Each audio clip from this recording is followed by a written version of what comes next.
Hey, everybody. Welcome to another show. Thanks for stopping by if you're already in here. It looks like we got a couple people watching at this time. Tonight, we're welcoming special guest Aardvark to the show. Let me get him in here. Welcome, Aardvark. Hello there. Thanks for coming.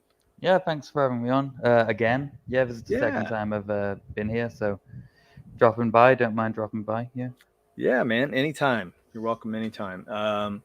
Yeah, we're just going to hang out, talk about Aquila tonight, Sure. and or Aquila, or however people are saying it. Right? People are still saying it different. The debate rages on.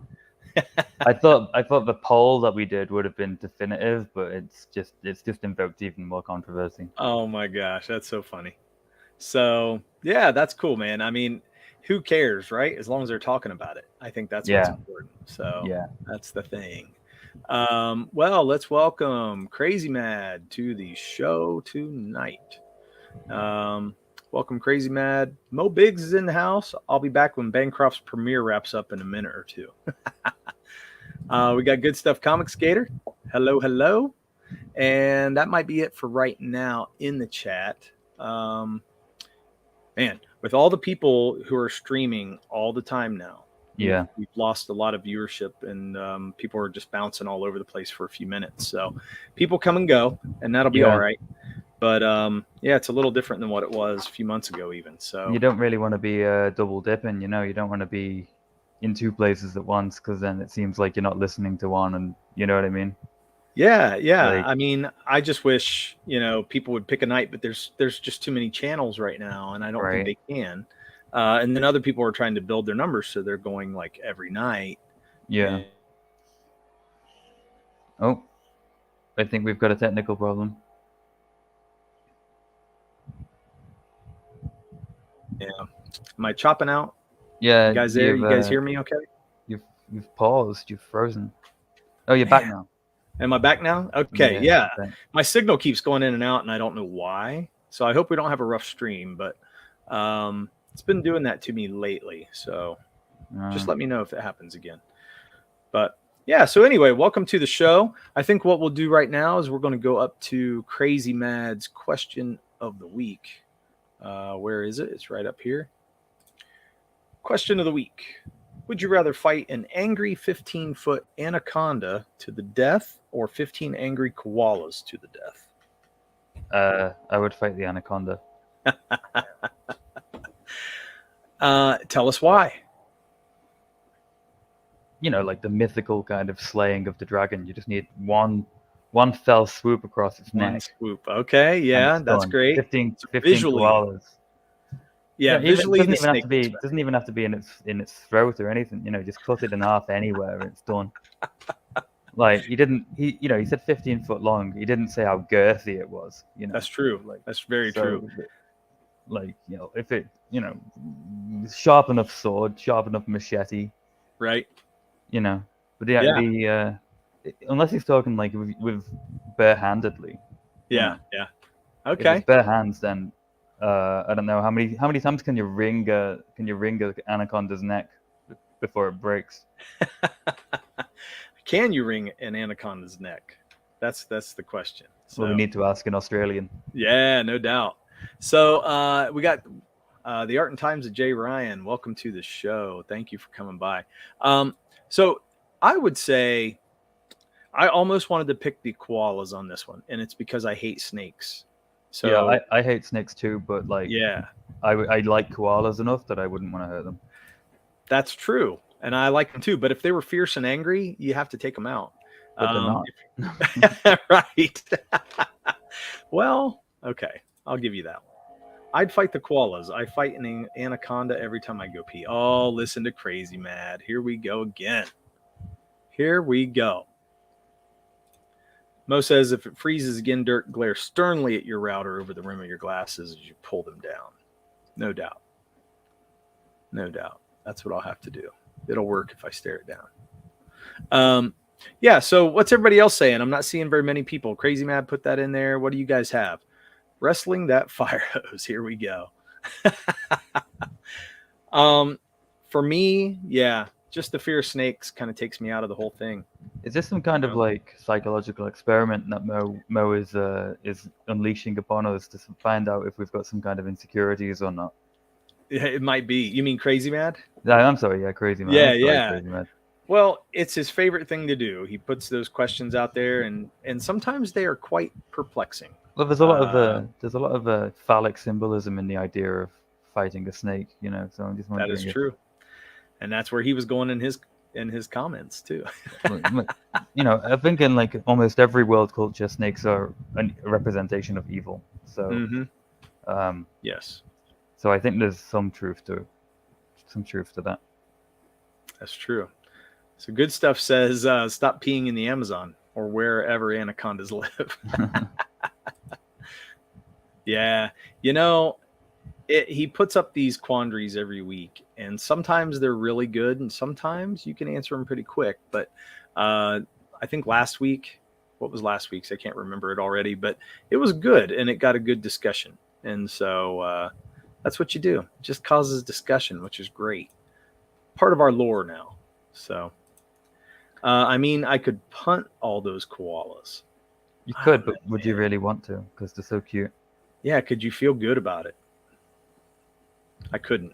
Not unless they were being really mean. I've heard they can get mean. Maybe I'm wrong. You can catch syphilis just by holding them. What? Yeah, I'm not even lying. Syphilis? Yeah. Something on their fur or something. They have some kind of like secretion. Oh my gosh! It causes syphilis or gonorrhea or one of those. Ooh, gonorrhea! It's getting worse. One of those Star Trek discoveries, you know. Oh my god! Well, they're awful cute to be giving that out. Sheesh. Yeah, well, they've got two. They've got two parts. Let's just put it that way. All right. I don't know how that works. I don't either. But it is. They just look like Australian animals, man. They're weird. Yeah, they are weird. They really are. Mo Big says, never piss in the Amazon. There's not only anacondas and piranha, but those penis fish that swim up your pee stream. Ooh, oh, yeah, I have heard of that. I have heard of that, yeah. Yeah. They're angry koalas. So, crazy angry koalas saying they're angry. So cute. So... The Art and Times of Jay Ryan says, if it means I could kick them away and be, I think he means done with it. But the snake fight seems like an ordeal. I think he's right. The snake would probably put up more of a fight. Yeah, but maybe. Like I said, one fell swoop and it's done rather than 15 fell swoops. That's true.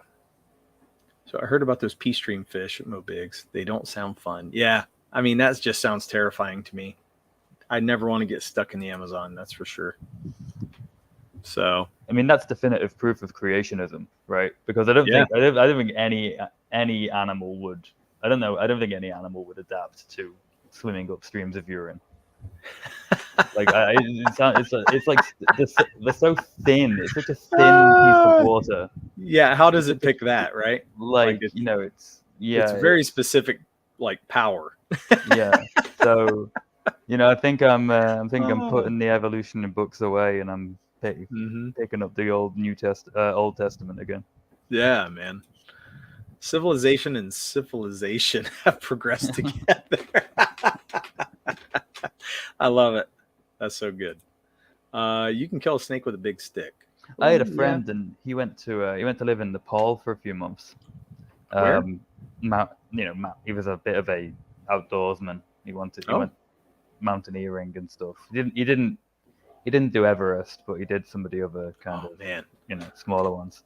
And he said he was staying in this it wasn't a hostel, but it was like it was a cheap hotel. And one time he was just sat on his bed, and you notice something in the corner of your eye. Oh, he's kind of like, no. And then he checked again, and it was a giant. It was a bloody snake. Snake had like crawled under his, under his covers. No, it slithered under his door. Okay, yeah. It was on the floor, and he thought that he knew that the locals would kill it. Right. So he kind of seduced it into a backpack and I guess with like maybe some ham or something. I don't know. And he took it out into the woods and then just let it go. Yeah. Yeah, no, I would have killed it. I'm sorry, but I would have left the room. I would have left, but I would have come back with something to kill it because I couldn't have had that in my room. Yeah, no, I couldn't have had it either. But you hear those stories about people who have like pet snakes and like they have like pythons, and the pythons like they'll start lying down next to them while you sleep in like a straight line. Yeah, because they're sizing you up, right? They're sizing you up, and they stop eating. Yeah. No. When your python stops eating, it's not a good sign. It means they want to eat you. Yeah, and that's why no, I'd have to get rid of it. Snakes for me are the second worst behind spiders. So it's spiders, then it's snakes. And man, yeah, crazy mad. I'm with you, man. I'd have burned the house down. Yes, it's true. I couldn't stand it because it freaks me out. Like even we have garter snakes here, and they're just tiny little snakes, but they slither fast because the smaller they are, the faster they are. And they can't really hurt you. They're not poisonous or anything. They're just creepy as hell. And I can't even stand that. So, yeah. We're lucky in England. There's only one species of snake, and they don't. Oh yeah. Yeah, the adder. Oh yeah. Okay. They don't live in the place where I grew up, so I've never seen a wild snake. Okay. Speaking of the adder, did you ever watch the Black Adder? Of course I did. Yeah. You're not English unless you've watched Blackadder. I was gonna say, man, that sounds so cool. I love that show. It was so. Yeah. I think it informed a lot of my interests later on in life. Fun. So... Oh, you're having more technical problems again. Right. Mo, here we go.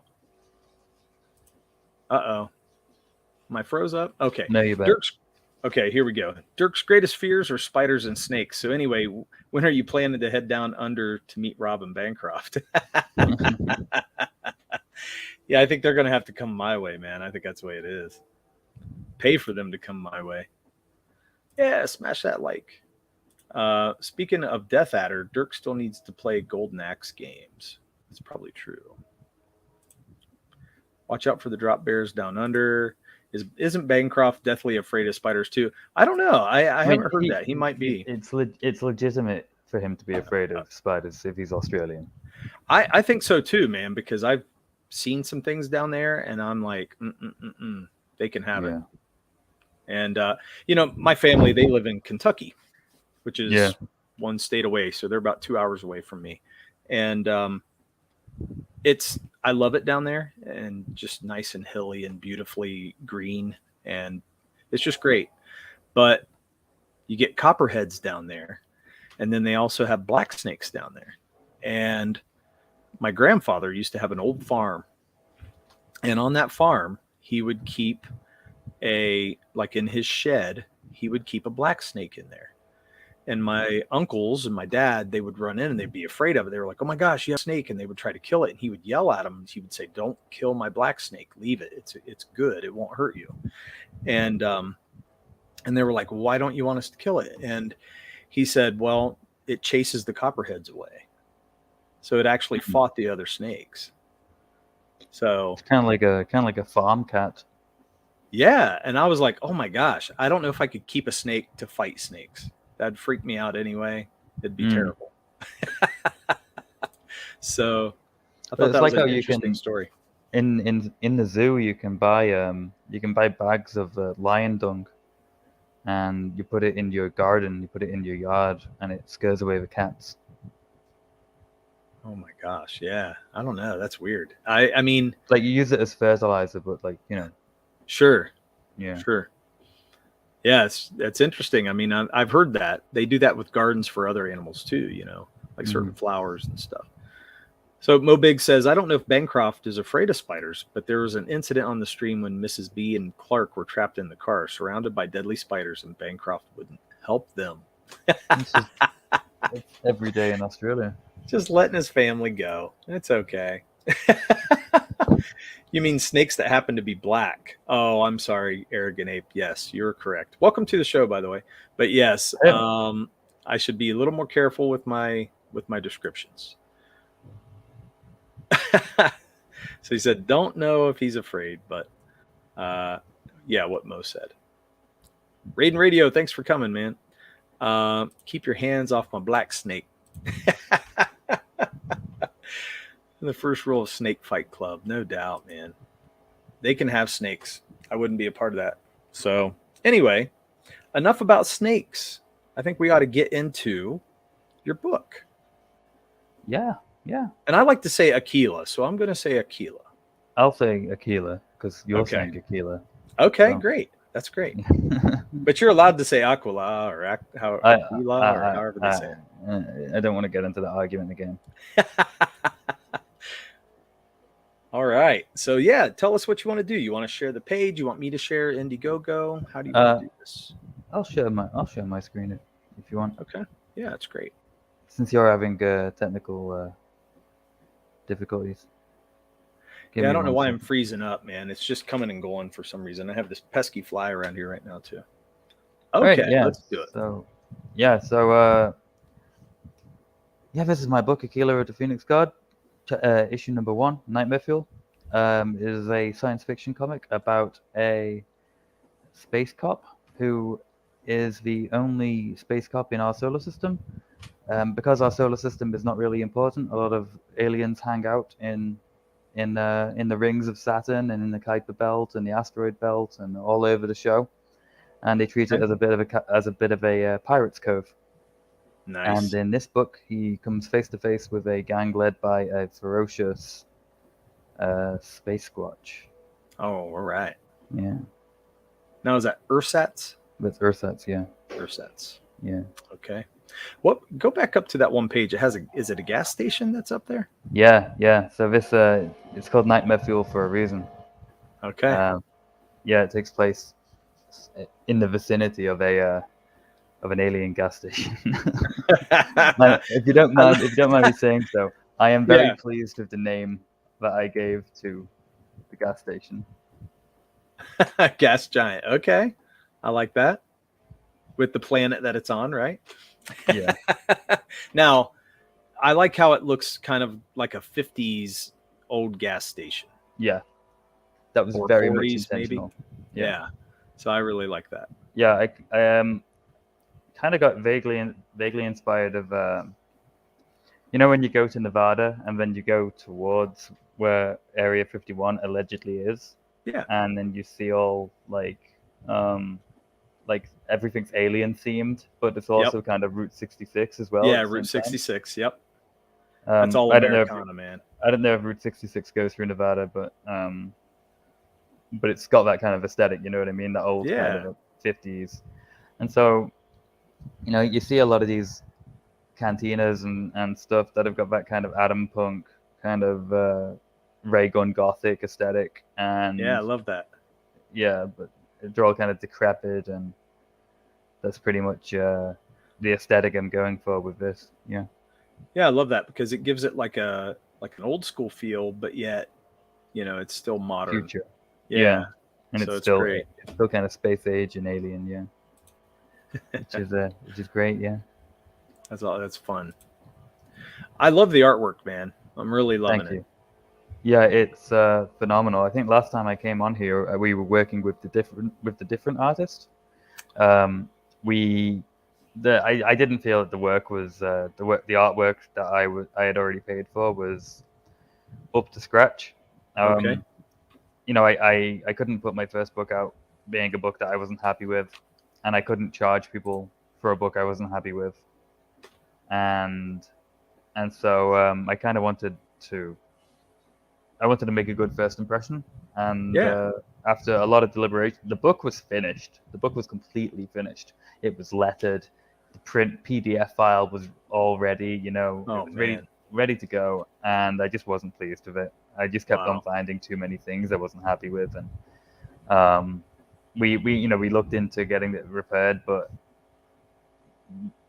it was just irreparable, and and so we thought, we can get a really good artist, get Kari Salviejo working on it. Michael Odin set me up with her. He actually has a service where he will set up your campaign for you. Oh, cool. He'll give you a quote, he'll give you a fee basically and he'll kind of show you the ropes of crowdfunding, and he'll set up your campaign for you, and he'll get you in touch with people that you need to be in touch with, and he'll help get all printing and all that sort of stuff sorted, I think. I think that's great. Yeah, so and we need people like that, because definitely it's becoming a bit of an art form in and of itself, creating a crowdfunding campaign. And it totally unless you know what you're doing, it can go completely awry, and I had no idea what I was doing.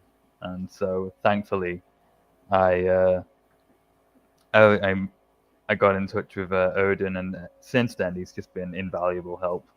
And that's fantastic. Kari was working on his book SPQR, and I think she had like 2 pages left. And I like the art on that too, man. Yeah, she's a great artist. Odin said, let's get Kari. She's already done the cover for you. You already know her. Like we've already got a rapport with her. She knows the characters. She knows the designs, and she works really quickly. And she's a phenomenal artist. And that's awesome. And so and she got to work making these pages, and just look at them, man. It's like so much better than what we had. Even in the black and white. Amazing. Yeah, even in it is stylistically designed to be black and white, because originally I wanted to call back to that kind of retro science fiction comic, like the Buck Rogers and Flash Gordon and those types of comics,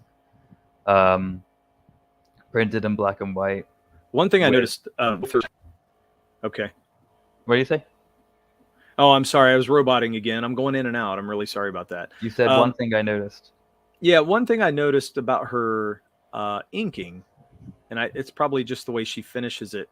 She's doing almost like a wash, like a brush wash. I know it's digital probably, but she's making it look really. She's got a realistic look to it. Yeah, I don't know how she does it. She's out of this world. Yeah. Yeah, and then I know it's got like a lot of fade. She's fading it and things. Yeah. So. Yeah. I'm going in and out. Yes, I am. And but I love the way it finishes off. No doubt. That's our whole chat. Yeah. How old are you all? Well, what I loved is once you got color on this page. Yeah. Man, did it pop. Yeah, let's well, this is another page as well, but looking at this, it would be a crime if this page didn't get colored. Oh yeah. Yeah. Like, realistically, the black and white was it was a 2-pronged thing. I wanted to call back to classic science fiction serials, but at the same time, I'm a first-time creator and money doesn't grow on trees. Yep. And I thought, people don't want to take a big risk with a first-time creator. A lot of first-time creators come out and they put out like a 60-page book. They charge like $25-$35 for it, and a lot of people don't want to take that risk, especially nowadays in today's economy. And I kind of forecasted about a year ago when I started working on this that I should put out a book that is affordable for both me and for the customer. Yeah. And that way it's not like a risk. We're not taking a risk with significant amounts of money, like a $10 entry fee. For a book of this standard with the talent that's working on it. Oh yeah, like it's amazing. I've got 2 editors. I've got 2 of the best writers in CG working as my editors, Kim Masabe and Michael Odin. Kim Masabe did The Company Men. He's well known. Everyone respects him for his opinion on writing.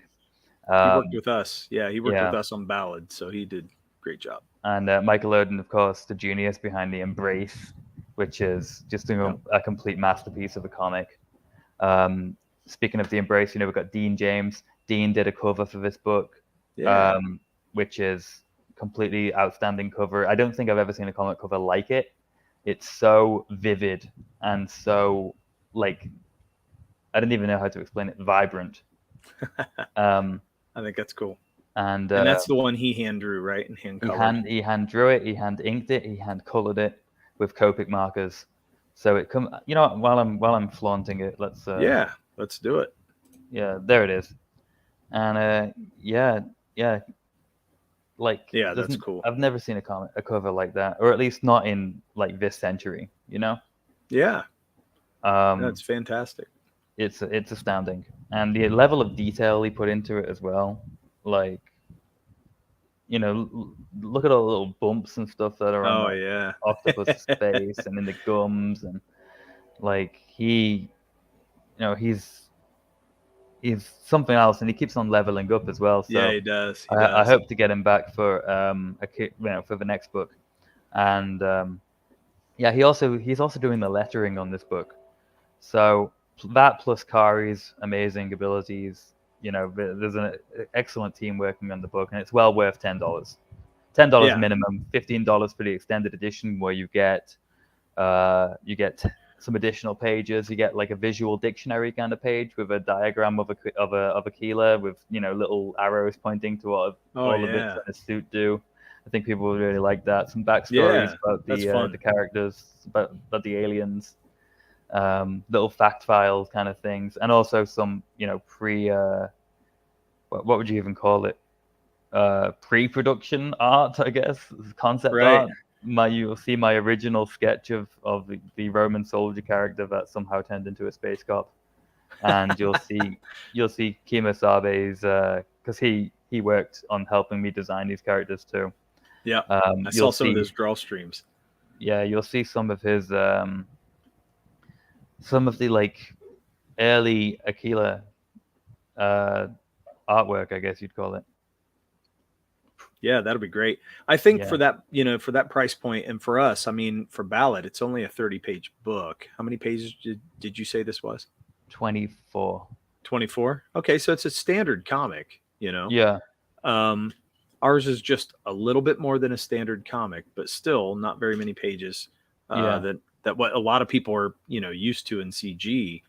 But, you know, for us, we kept it around $15. And, you know, I think that's a good price point when you're talking about, you know, first time creators getting your name out there, trying to get eyes on your book. Yeah. That's the thing. Yeah. So, and, you know, once we get, so we're only $97 away from unlocking the first stretch goal. Awesome. Which is this awesome Richie Ayala piece. That's a great piece too. This I love is still available on the campaign. The original art is still available for $400. Okay. And nobody's bit, and I don't know why. It's an amazing piece of artwork. Oh man, we gotta get some people getting that. Yeah, like and then once we cross that 3,600 hurdle, this will be turned into a trading card at 400 we'll get the 4,000. Sorry, you'll get the 6 a.m. Aquila fridge magnet. That's cool. Which is, you know, 6 a.m. stickers are pretty much an essential in this theater. Well, you know, that's where we failed. I would say our campaign failed. We didn't get a 6 a.m. sticker or magnet made. We probably should have done that. Yeah. Well, you know, thankfully he's very easy to get in touch with and very easy to negotiate with. So he's a great guy. And after that 5,000, we'll get this Elliot Rodriguez piece. This was available on the campaign as well, but somebody bit it up within the first 10 hours. And this is going to get colored too by Avery Ferdinand. I'm sorry. That's cool. I think he's leveling up too. Yeah, he's doing a great job. He's an amazing artist. And he's just working hard at it. You know, he's constantly improving. He's constantly aiming to improve. And on top of that, he's just a really nice guy. He's like one of the nicest people I've ever met. He really is. Yeah, he's like, and I genuinely mean that. Yeah, he just did a video stream of my character. Yeah. And of one of our characters for our book. And man, he did a good job. Showed him inking it. He went through like it was like a speed video or something. really cool, man. It was just really cool to see somebody take our character and have fun with it. Yeah, I love seeing all the different interpretations of the characters that all these artists have. Yes. It's like 5 artists now have drawn Aquila. So, yeah, it's pretty interesting. Yeah. yeah, I And love it. last but not least, this is the apex stretch goal. This is $6,000. We're halfway there. But I think it would be an absolute atrocity if this wasn't reached. The stretch goal wasn't reached, because look at those colors. Oh man, yeah, I'm gonna solo this. That is fantastic, man. That's why I used it on the thumbnail. I was like, I got to use that. Yeah, color looks great, and that's what I was saying with that ink. That the way that she does the finished, the black and whites for you, it just makes that color pop. Yeah, well, the colors are done by Avery Ferdinand, who did Elysian Fields. So a lot of this is very in-house. It's a lot of people that like Michael Oden work together. Yeah. But well, I don't want to take away from the colors, because I think the colors look pretty fantastic too. Yeah, but it's not what I was expecting it. And right, Odin will testify to this. I slept in a little bit. It was like 9 a.m. on a Saturday morning or something, like a few days before we. I think it might have been a Sunday morning. A few days before we launched. Yeah. A week before we launched, and I'm there like still drooling in bed, and phone goes off. I pick it up. It's Odin, and he's like, "Check your text messages." I'm like, it's unlock my phone, go to my text messages, and like I was speaking in tongues. I was what is this? I couldn't. It was That's like awesome. Glossolalia upon seeing this. I was completely blown away by it. And it was hard keeping it a secret, because the first thing I wanted to do was like scream from the rooftops. Like I've got this amazing colored art page, but we kind of thankfully I managed to keep it in check, and we saved it for a surprise on Bancroft's stream when we launched. Yeah, I mean, we had a great colorist, and Kimasabi worked with the same colorist we did with Dio Lima. Yeah. And we lost Dio Lima this year, but man, he sent us colors, and it did the same thing. We were just like, oh my gosh, I had no idea that he could do that. And we knew he was good, but then he did that with our art, and we were like, wow, and it does take your breath away. I mean, you're just like, for one, it's a surprise that it can be that good, and then he just elevates it so much. Yeah. So, and that's cool. You can find people who do that for you, man. I think there's something in the water in the Philippines, because it's pumping out 2 amazing artists, Kari and Avery. Like somehow they're in sync, yet they don't. I don't know if they know each other. But like they managed to. This is just one page, Yeah. Like, what would the other 24 be like? What would this one? Because I think this is one of the coolest pages in the book. What would this one look like? Yeah. In color, Yeah, it's going to be amazing. Yeah. And with the lights and things like that. That's what's cool about the space epics too. So you have these strong contrasts. Yeah. And so when you put a light in there, it really pops out compared to other settings. It doesn't do that as much. Yeah. Unless you have it highly stylized. Yeah. And the other thing is that, they've made space, which is like a black vacuum of nothingness. Yeah. They've made it so colorful. Yeah. Yeah, it's great. Yeah, it's something else. Yeah. The blue in there and then those highlights of purple. Yeah. They're fantastic. And of course those colors all work well together.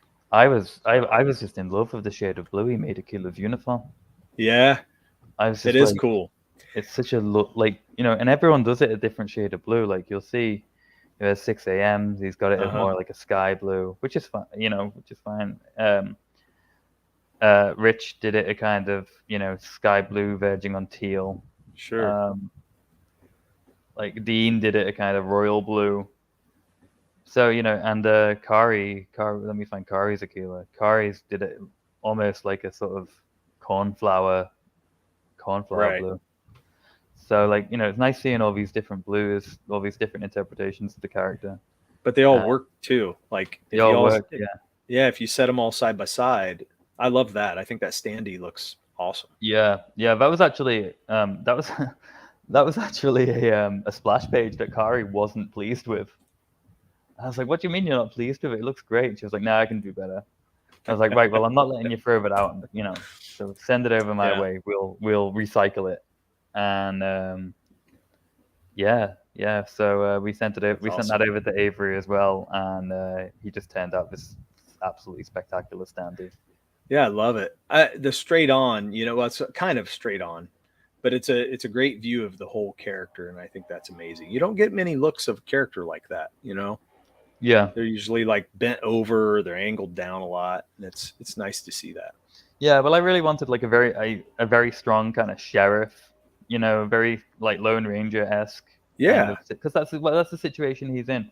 He's in like a Wild West situation where it's just lawlessness. Because all the criminals and other assorted scum and villainy have like, they've all retreated to the frontiers, like and so and the Phoenix Guard only deploy one Phoenix Guard, one officer per solar system. They don't really care how much crime's in each one. It's just like, no, we'll do one per each. It doesn't make any sense. No, but it does. It's all they could spare in a whole galaxy or several galaxies. It makes sense to aliens. So that's funny. Well, welcome, Bullet Ninja Hagelman. Thanks for coming by, man. What a name! Yeah, it's great. Look at that. I'm not gonna lie, I like the light blue design until I saw the deeper blue, and it's now my favorite. I know, once I saw that page where he's leaned back, that's a great looking blue. It's wonderful. Which one? So, the one on the page that you showed us earlier. I think it was the first, and then you got into everybody's different colors. Oh, yeah. Yeah, the new colored page. Oh, no, yeah. down. Yep, that one. Yeah. So down at the bottom panel. Yeah, where she's drawing him, like giving him the Macho Man elbow drop. Mm-hmm. In space. Yeah. Where there's no gravity. Well, I think that's what Crazy Mad's talking about, but that deeper blue, man, is just super nice. Yeah, I love it. I love it. Really. It's I think that's gonna have to be the go-to Aquila color scheme. Well, look at that. We got Lord Crackhead, man.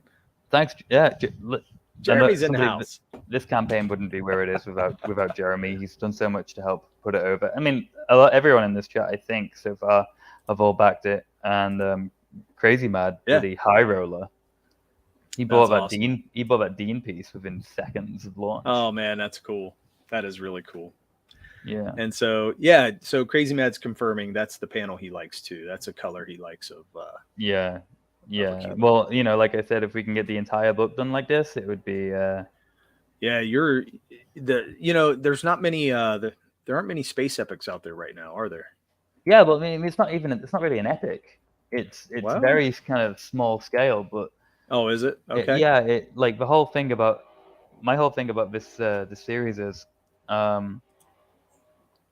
that a lot of these science fiction superheroes, the ones that are alleged to be space cops.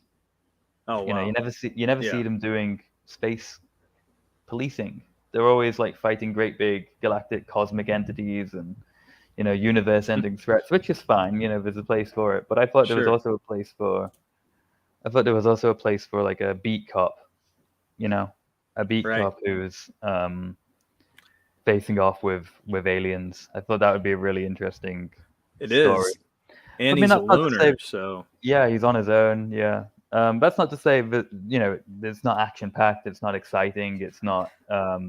There's not some explosive things going on. There's not some. Mm-hmm. I mean, there's something I've not even talked about. I'm not going to talk about it because it's so. I'm so proud of it, and I think when people get it, they won't be expecting it. Oh, that's cool. So it'll be very exciting. Yeah. I like seeing books like this because they're unique. So the colors are unique. but I also am drawn to the character. I mean, the main character, I think his design overall is very appealing, and that's what gets me. A lot of times, I find I'm drawn in just by one design of a character. It's not always the whole story, even, but just because I can visually see that character moving around or doing something, it really will draw me in. And I think good design goes a long way. Yeah, yeah. Well, I described it in other streams as kind of like a samurai sword. You just constantly beat it and fold it and beat that metal, heat that metal, fold it again, heat it again and again, until you've got something that you can cut bullets in midair. And, right. And that's kind of what this book is. I've been working on it since 2017. The script has gone through multiple revisions. It's been edited twice. I mean, a lot of books don't even get edited once. Yeah. Like Raiden did a video. Raiden Radio did a video like a few days ago. That was like he went through 9 comics, and I don't think a single one of them had editing. Oh my gosh. Well, I'll tell you what, our first book, we had Chemo give it a once over, but he didn't do like full edit. But at least we had him look it over and kind of give us, his side of things, which is definitely needed. I mean, it's our first time out. We wanted to make sure that we were at least, we had a viable story. We had things that made sense, I would say there's probably a little bit of dialogue we have to polish, but other than that, Yeah, we weren't going to just let it go without being, reviewed by somebody.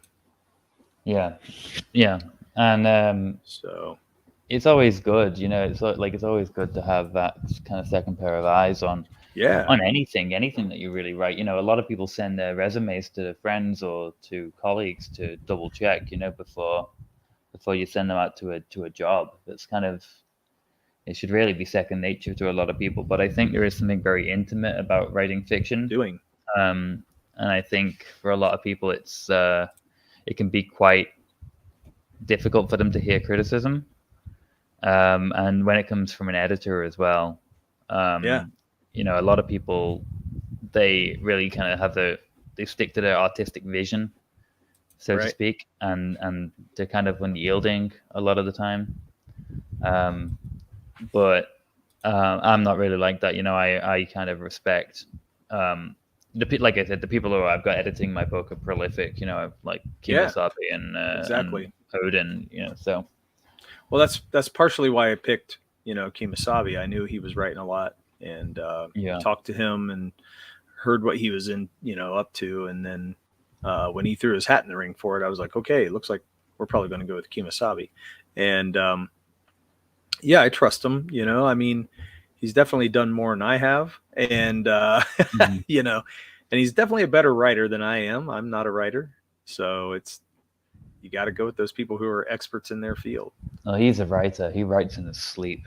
He's like, you heard him say on Bancroft last week. I think he said he's written hundreds of scripts.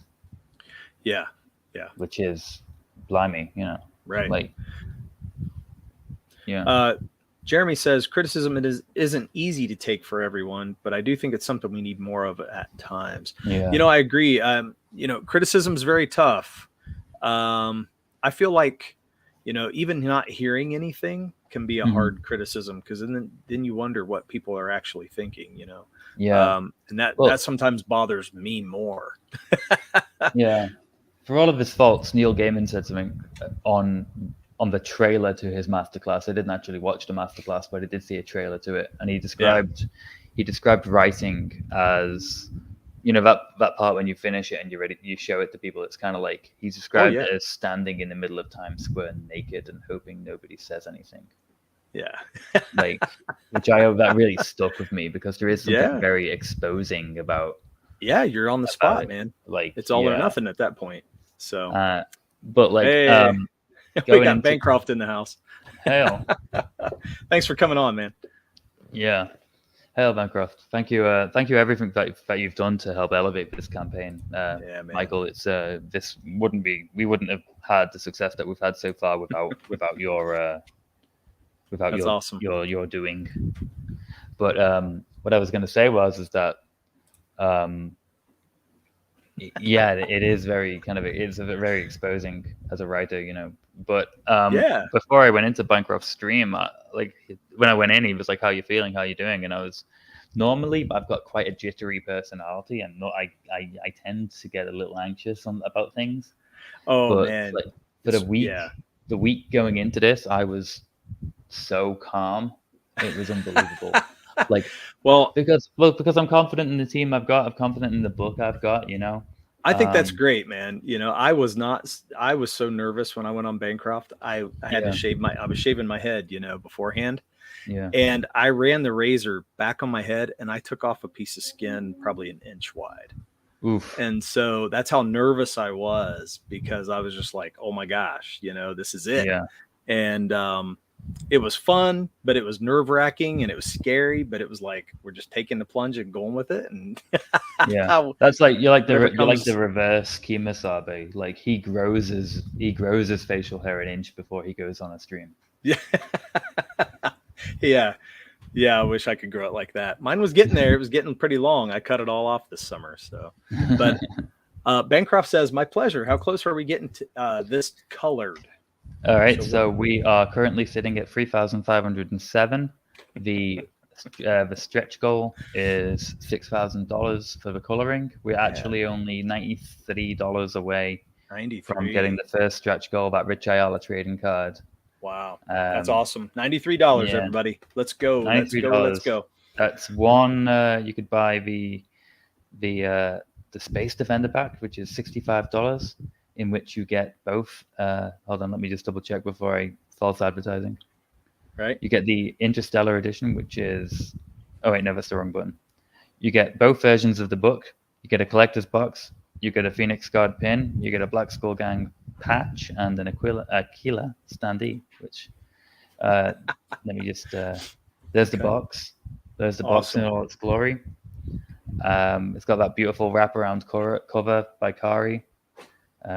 Imprinted upon it, and there's that standee again, that the absolute masterpiece that Kari wasn't happy with. Right. I don't know why. The girl is insane. You know, she to think this wasn't worthy of the cover. I mean, it's like a wait true till artist. You see what she actually put in. You know, it's harder on herself than everybody else is, that's for sure. So, but it still turned out awesome. And there's the Phoenix Guard badge pin, so you too can join the Phoenix Guard. You could have your own little bird moniker, Latin bird moniker, because that's what they do. Each Phoenix Guard is named after a bird. Now, are you scrolling through all this? I am scrolling through it. Okay, because I'm only showing one page, so I'm not seeing it all. You know why? Because I've got the wrong. I've got two tabs open. Okay. I was going to say, wait a minute. You're talking about all these products, and I'm going, okay, where are we at here? Hey, I want to welcome. I want to welcome. I'm sorry. Go ahead. I'm going to welcome some people to the show. Corey Barton, Elliot Rodriguez. We got who else we have show up here? Okay, that might be about it. So we had a couple guys show up. Okay, go ahead. I'm sorry, I didn't mean to interrupt you. Yeah, no problem. Like all of these guys are, you know, they're all really important. They're all really, Elliot, you know, we worked on the campaign. Mike Bancroft, he helped me launch the campaign, and but you know, you're also going to get this 2-inch patch. You could put that on your jacket. You could be a space criminal if you want. I like that skull idea with the double eyes. Yeah. Well, Dean James helped me with that. Yeah, it's a cool design. Yeah, thank you. Yeah. But so you get all that sort of stuff in the box. Then there's the Interstellar edition, which is the 24. It should say 24 pages. It says 25. I'll have to go back and correct that. But it's 24 pages of story with the Dean James cover. Then there's the Phoenix Guard edition, which is the wraparound cover with Kari's artwork. I really like that. It's going to be a virgin wraparound, so there's not going to be any names or logos or anything on it. It's just going to be, it's just going to be the artwork. No title. No title, no. It's just, yeah. So, the completely virgin wraparound cover. That's awesome. At least I think that's what it is. Well, Well, it is what you say it is, right? Like you make it how you want it. So yeah, but we've got these stretch goals as well. Once again, the Rich Ayala trading card, $97 away from that. We're at $1,097 away from this second stretch goal for 6 a.m. Frigg Magnet. Nice. And then 5,000, the Elliot Rodriguez mini print. It's going to be colored. That's once we start to approach that, we'll have to. But and then finally, there's the of course getting it colored at 6,000. We're halfway there. That's awesome, man. And you're still going strong. I mean, I think you're going to get there. You're going to do pretty well. So. Yeah, there have been some other really big campaigns lately, so it's actually really surprising. But last time I checked, I was actually trending second on Indiegogo for comics behind. Oh, that's cool. Behind the Frog Lord himself. Yeah. Behind Ethan. That's awesome. And then, but which is for a first-time creator, his first ever book. Oh yeah, that's amazing. To be Ethan's, runner-up so far is something else. Right. And then according to Commie Mark he's got a chart, he's got an Excel spreadsheet, a man after my own heart, and apparently I have jumped in at 20th highest grossing British CGer. Oh, nice. On my first weekend, which I don't know how many British CGers there are, but 20th sounds good. And we're only 3 days in, That's nice, man. That's really cool. Yeah. We're here in America. There's no way we're going to break that yet. It's going to take us some time to build. So, yeah. But that's really cool. I mean, I think this campaign, I knew as soon as I saw it, I was like, yeah, it's going to go pretty quick. Mm-hmm. It's going to go gangbusters. Yeah. Yep. The visuals are great. So. Solid character. And, the story. Oh, you've got technical difficulties again.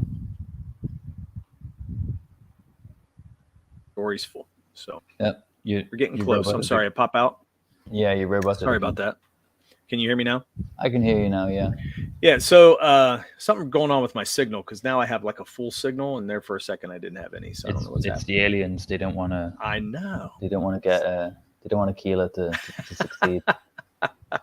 So thankfully, I've got tinfoil insulation, so they can't get me. So when are you looking to fulfill this? Well, we're gonna do 60 days. 60 days. Yeah, we're gonna do 60 days, and then hopefully, we can get right on the fulfillment once the campaign's. The book's going to be finished before the campaign is finished. Okay. So Kari is pretty much 3/4 of the way done already. Right. All the covers are already done. The lettering takes like a nanosecond. Especially with with a guy like Dean, who is just prolific and phenomenal talent in his own right. And the book will be pretty much done. The print file will be ready before the campaign is finished, and then we'll just send out the fulfillment. Awesome. I guess probably a few days or weeks after the campaign's finished. So are you doing a PDF file, or are you doing anything digital for anybody? Or so the book is so short that we didn't think that it really, the price point was already fairly low. Okay. And so we didn't think it necessitated a digital version of the book. Okay. And since I got the book made twice, that had to be taken into consideration. That makes sense. Yeah. But the original prototype version is actually available on the campaign as an add-on. Very cool. And not many people have got that yet, but it could be a nice rare item.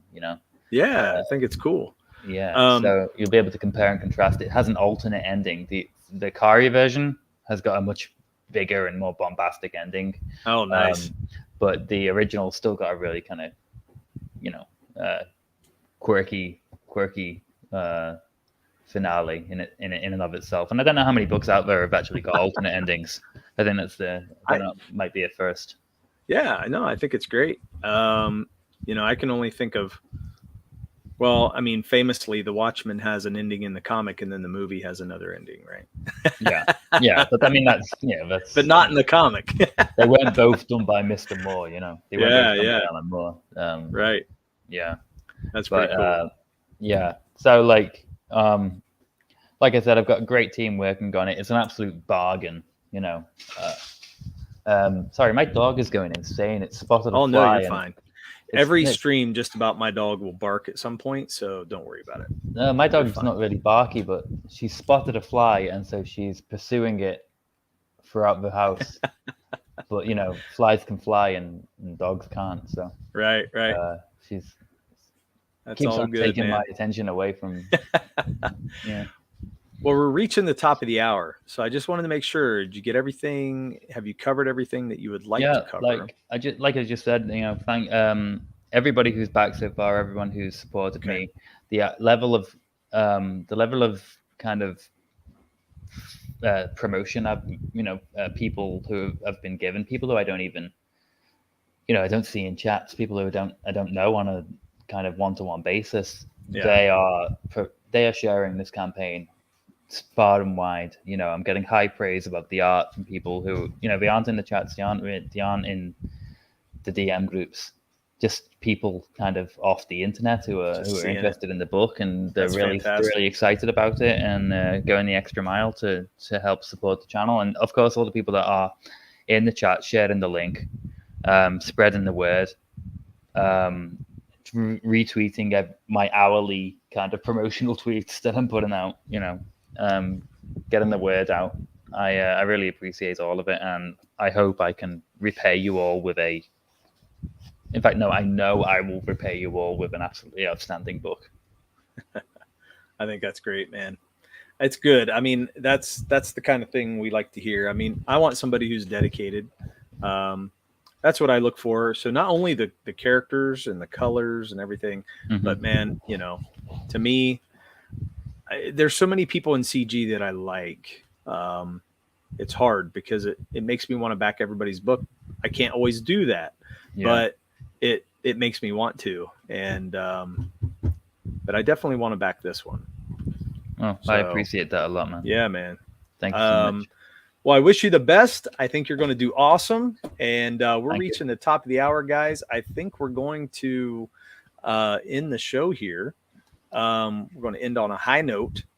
And Aardvark, where can they reach you? So let's think about that. Like, where can they find you, talk to you, look, Twitter, see what you're up to? Twitter @Comics Aardvark. My DMs are open, so if anyone wants to send me a message or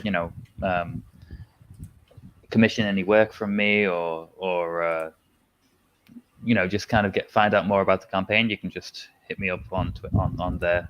Like I check it every 5 minutes. Right. Awesome. These days I can't go 5 minutes. So I look away from my phone for 5 seconds. If I look back, I've got 20 notifications people have retweeted. So yeah, it's true. I do the same thing, man. And then we were added to some DMs, DM groups, and I was just like, oh, this is making it so much worse. Yeah, no, my phone's buzzing all the time these days. That's so cool. Yeah, I appreciate it a lot. It's not annoying me. It's I get excited about it, because I'm kind of, it shows me that the book's doing cool, well, man. And there's a lot of people excited about it. Yeah, I think they are, and I think it shows. We had a lot of people show up on stream tonight that don't normally come by, or if they are, they're just watching like replays or whatever. So that's great to see people come by in the chat. Bancroft and Jeremy and a lot of you guys coming in here tonight. I think it's been wonderful. A lot of enthusiasm about Aquila. Yeah. So guys, go back that book, support him. Let's see Aquila make it up to those stretch goals and get him over the mark. And because we want those colors really bad, more color. That's the name of the show tonight. Do, yeah. So thanks for coming on. Thank you for having me. Yeah, you're welcome back anytime. And so you can find me, guys, on Twitter @DROK, DROKK. And of course, if you look up Ballad of the Celestials, back us on In Demand right now on Indiegogo.com. And we will see you guys real soon. Thank you. Good night. Good night.